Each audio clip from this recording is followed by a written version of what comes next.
Well. Hello, everybody. Live from Cannes. The plage du Cannes. We did a little bit of swimming. Breaking the 180 right here. Just the two of us. And with our producer, Jose. Right here. Hello. We literally broke the waves. The waves broke us. Indeed. But we're not just swimming. We're catching films as well at the festival. We're riding the cinematic waves. Exactly. And we have a couple of reviews to share. Actually, Jose should go first because out of the three of us, he's the one who managed to snag a ticket into Asteroid City. So, I mean, was it worth the hype? What is it? I will say that Asteroid City is a masterpiece like no other. Except it is a lot like a lot of others in Wes Anderson's repertoire. It's a technical genius. Except it lacks a bit in story. I don't want to give away too much. Since this is literally like as fresh as it gets. Yes, it's minimal story. It's the aesthetic is like a stage play mixed together with like postcards from Europe. And it all comes together in a fresh blend of beautiful color, great actors. But it has like every big name actor. It's got Adrian Brody, it's got Willem Dafoe, it's got all the usual suspects. But it does at times feel like Wes Anderson is channeling his voice through them and only his voice. So it ends up feeling like a one-man stage play as opposed to something more diverse. Interesting. And I think we've probably noticed in his last, 4 or 5 live-action films, he's creating more of like a fairy tale storybook, atmosphere and setting. And that's exactly what this is. And like how far, like, because I think Grand Budapest Hotel is perfect. It's one of my favorite Wes Anderson films. Adore it.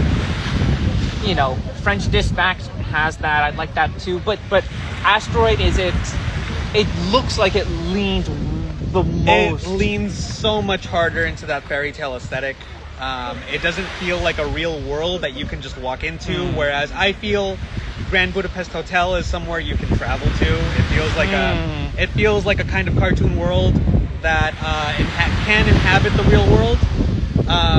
But Asteroid City feels a lot more out of the realm of realism entirely. See, what I love about French Dispatch is it had that texture of flipping through a magazine. Yes. Right. It was a nice journalist film, but at the same time, it had that universal touch of just being about a collection of stories, because good journalism comes out of very good stories. Yes. This one sounds like it's much more almost kind of minimalist or something, right? It is very minimalist. If French Dispatch is like reading through a newspaper, then Asteroid City is a lot more like looking through a collection of postcards, sitting through a play. As I said, though, a one-man stage play. We're live. A lot of fun here. Hey, can't control the set on this one, but okay. So the question is, if you're a Wes Anderson fan, will you think like, man, he's gotta change it up?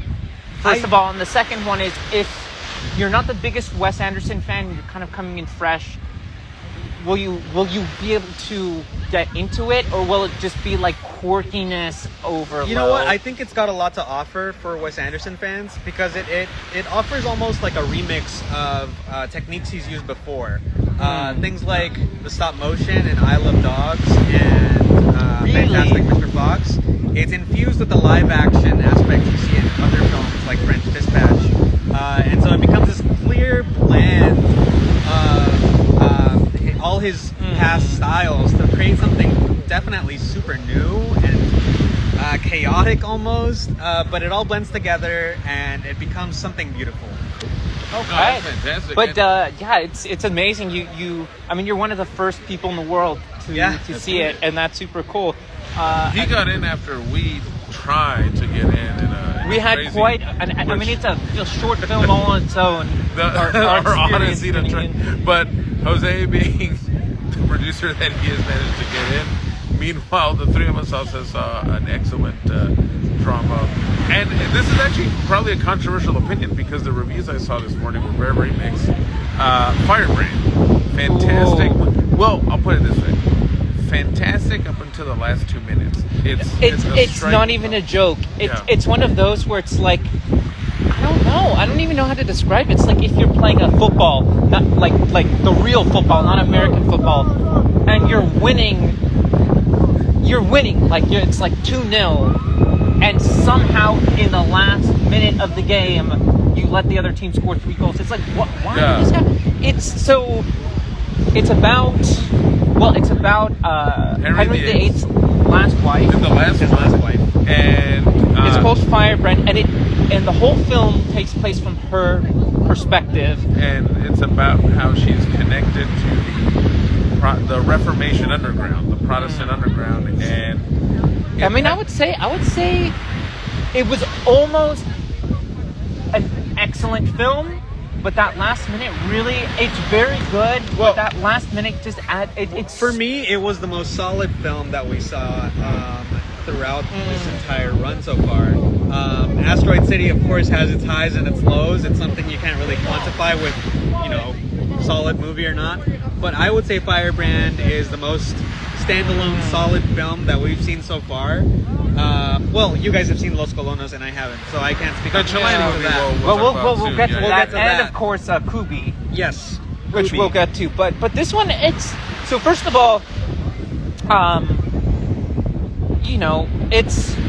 it does what a lot of great historians do, which is trying to recontextualize familiar history, right, from new perspectives, but in an empathetic manner.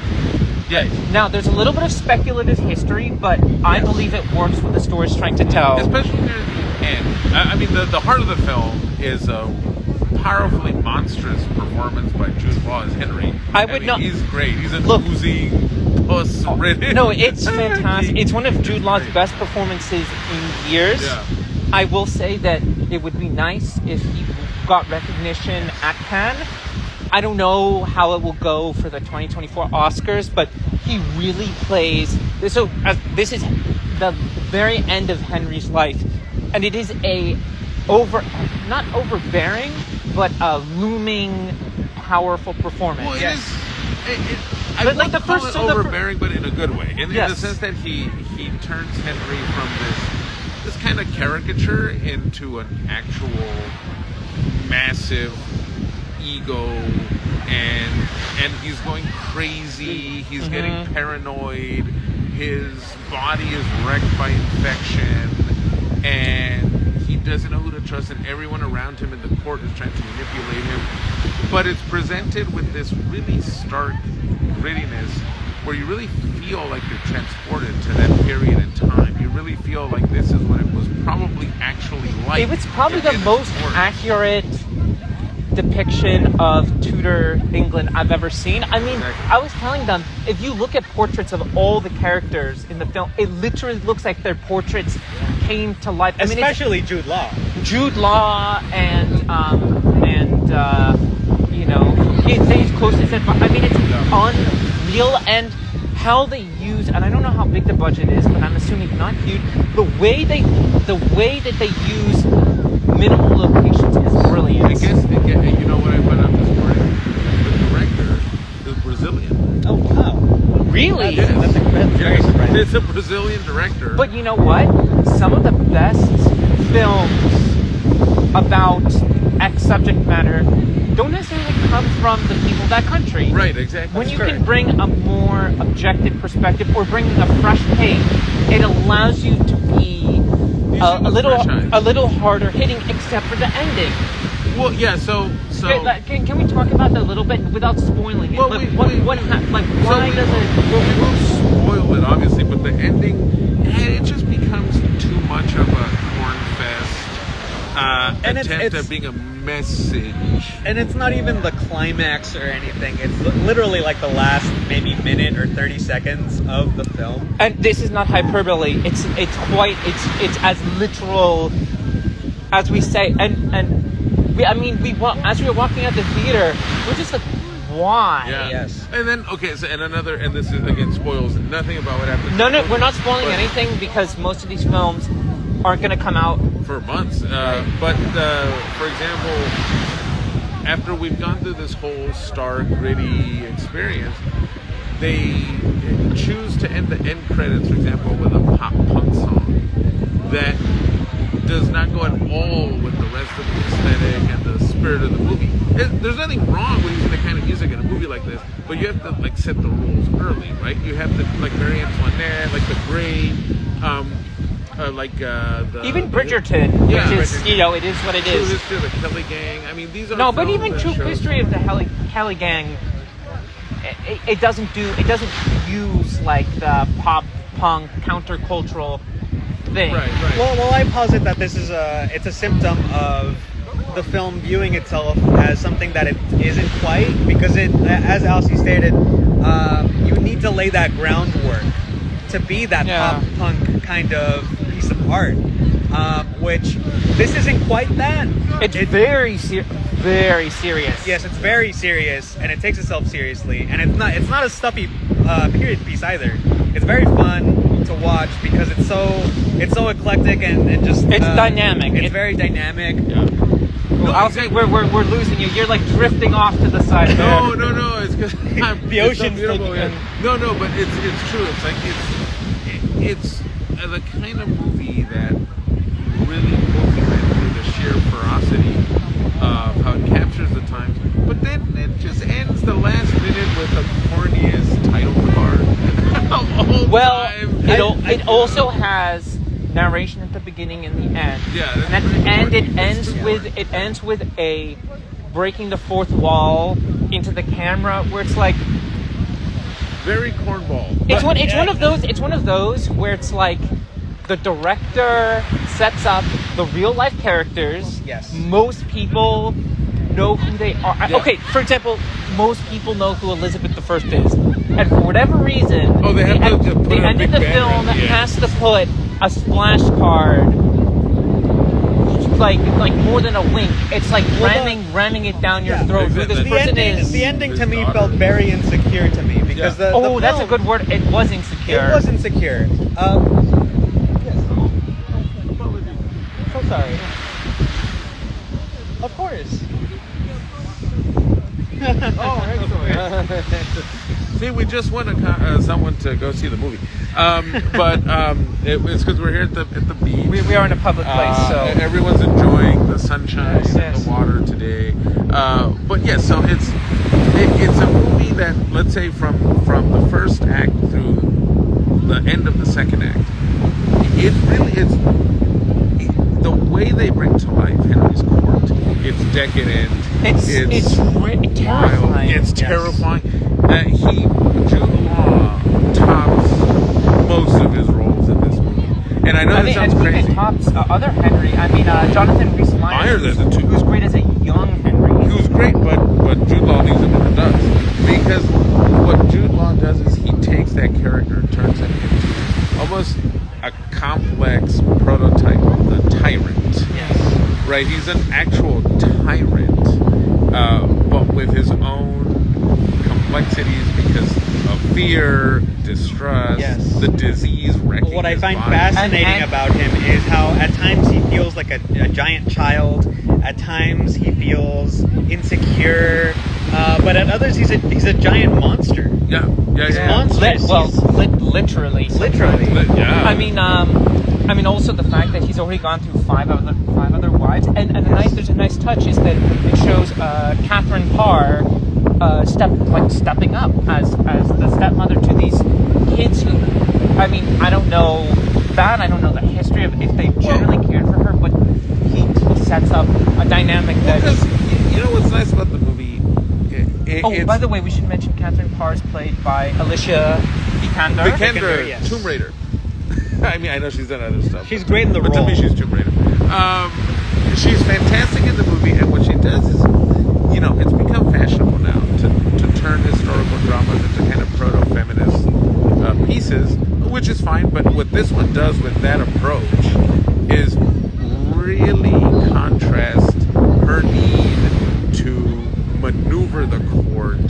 and use her wits and basically be in survival mode all the time because of the lack of agency she has as a woman in this world dominated by this monstrous man. You know, by this guy who has absolute power over everything. And it's stunning to see how she acts silence.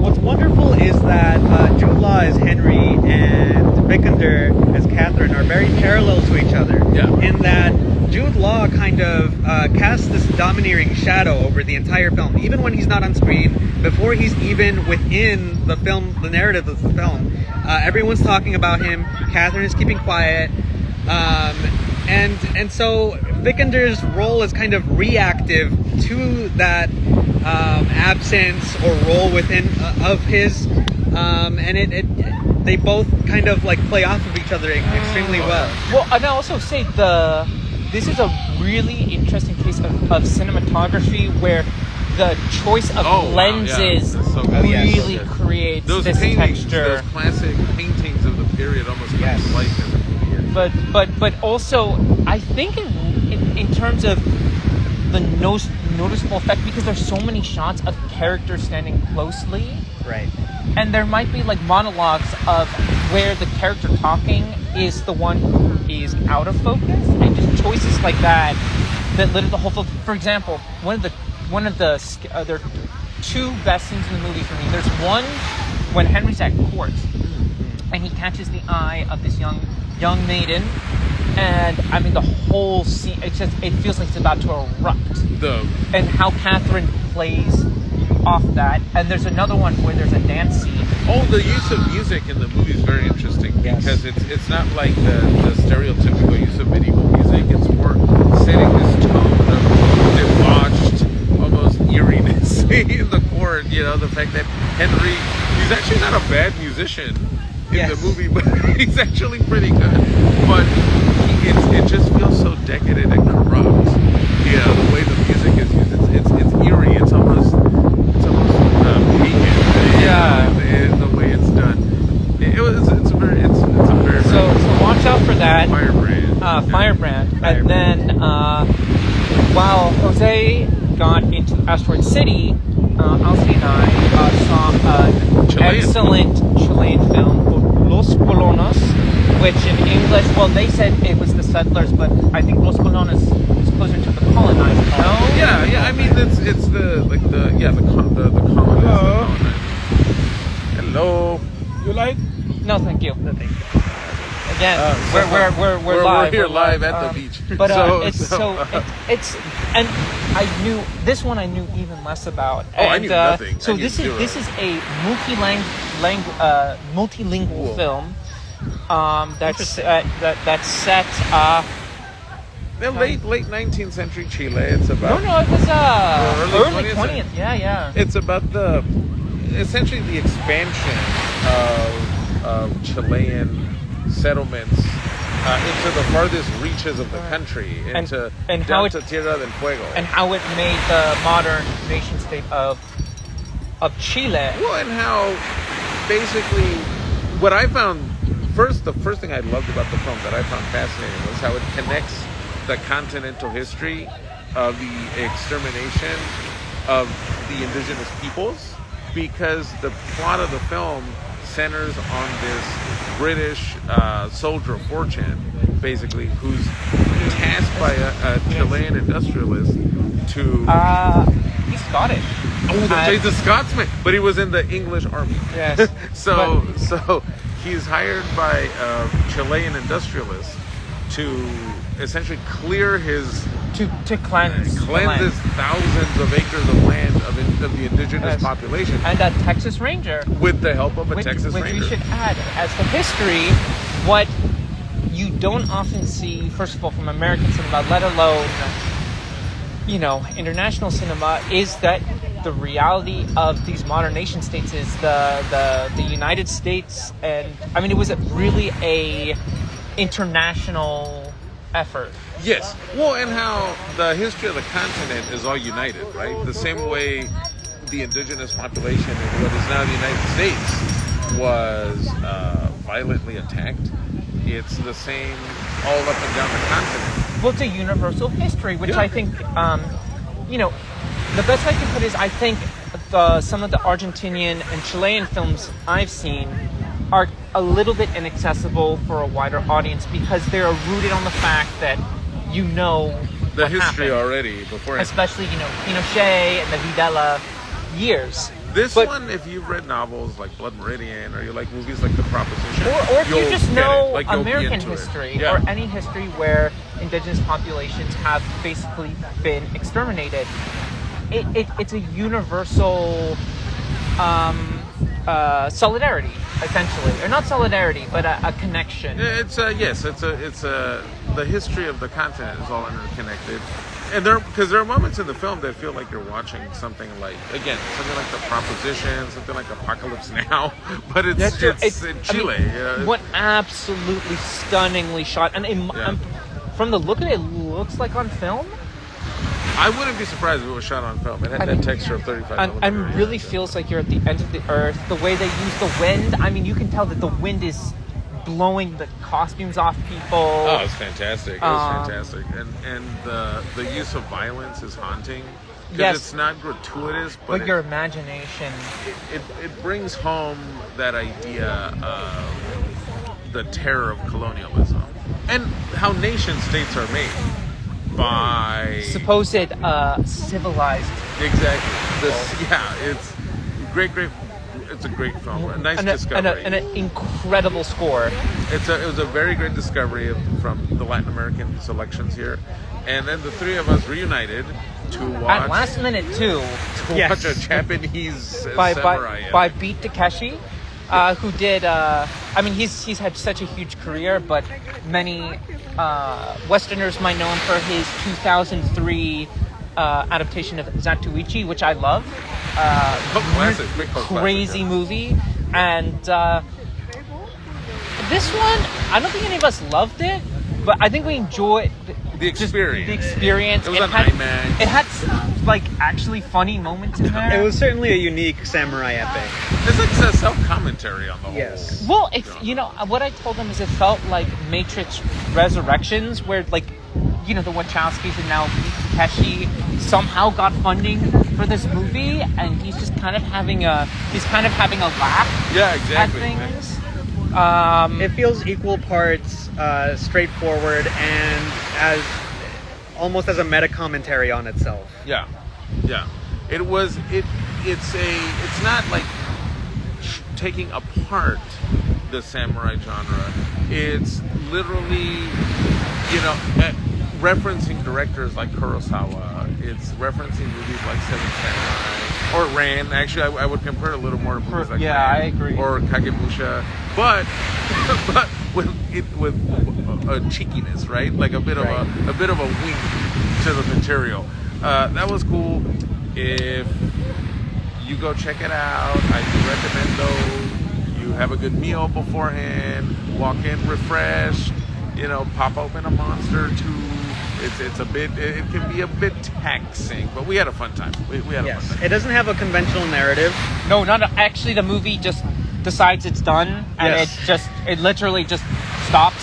It follows several different threads of narrative throughout, and it's almost all about this thirst for conquest. For becoming the next shogun. Yes. The set design was amazing. Oh, great Fantastic. costumes. Great Fantastic costumes. production. But it's just lots of things happen. Lots of people getting screwed over. Expect to see some heads. Yeah. Lots of heads roll. I think a lot of Beat heads Takeshi roll. was like, how many heads can we chop off? No, exactly. Yep. I don't know if more than our friend Robespierre. And we are in his We're in his domain. We are in his domain. But it's worth seeing on a big screen. Well, we saw it in IMAX. Exactly. Yes. I think on a big screen. And actually, Jose saw Asteroid City in IMAX too. as Yes. well. Yeah. And hopefully tomorrow we'll see, because it's literally a dog-eat-dog world in Getting Canada. tickets It's here, great yeah. for a supposed civilized premiere. I've seen the worst of humanity. Yeah, Yes, we literally. yes. We uncovered a bribery. We weren't joking. We did literally uncover a bribery scandal. In line for trying to get last minute tickets to the But, Asteroid City premiere, which I'm sure some of our listeners saw. Though it's funny, they probably saw the red carpet footage, Yeah. right, of Scarlett Jo arriving, Wes arriving, and stuff. We were just off screen having Yeah. a battle. We were off We were screen literally fighting. suffering in a Mad Max Thunderdome reality. So of we're tickets. tomorrow. We're trying to see Wim Wenders' new film, which Yeah. would be incredible. Two of us have tickets, but as they say in the Three Musketeers, one for all and all for one.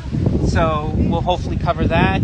We have one other one that we might go to, and then we'll do that, and Great stuff. we'll see what the awards ceremony We will win the Palme d'Or. Yeah, probably Asteroid City. Who knows? Who knows? I mean, We'll I see. would not put it past it. I only regret missing the Caligula restaurant. Yes. That's it. Other than that, the food's great. The drinks are great. The beach weather's is great. The weather's beaches are great. Some of the people are great. Let's just say there are certain individuals. Individuals are great. Individuals are great. Certain people who band up from certain universities and bloodthirsty people who really think that if they don't get into these movies, they're just gonna drop dead. Festival culture. Festival culture, And we got but- some cool merch. Some cool merch, some and dope merch that also got a we took a dip in the ocean. We a did bit ago. all good, and Had a got bit of to a swimming race. good times. good times all around. But anyway, thanks for checking in with us. We'll hopefully bring you some more Breaking It live soon, and hope you guys have a good one. Take Good care. to join you guys. Yeah, Of course, definitely. yeah. Here in Le France. Le France. Viva Le France.